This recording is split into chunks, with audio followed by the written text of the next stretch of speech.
સુરતના સુવાલી બીચ અને તેની આસપાસના ગામના દરિયાઈ કાંઠા વિસ્તારમાં મરીન ટાસ્ક ફોર્સ દ્વારા સઘન coastal patrolling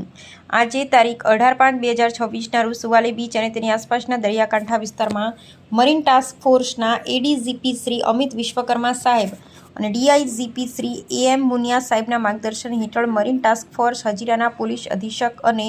marine sector commander Shri SJ પરમારના નેતૃત્વમાં પોલીસ ઇન્સ્પેક્ટર શ્રી એમ જાંબુકિયા, પીએસઆઈ શ્રી બીઆર તડવી અને પીએસઆઈ શ્રી એસબી પટેલ અને મરીન સેક્ટર હજીરાના તમામ મરીન કમાન્ડો દ્વારા અલગ અલગ ટીમ બનાવી સઘન કોસ્ટલ પેટ્રોલિંગ કરવામાં આવેલ। આ સઘન કોસ્ટલ પેટ્રોલિંગ દરમિયાન મરીન કમાન્ડોની અલગ અલગ ટીમો દ્વારા શંકાસ્પદ ઈસમો,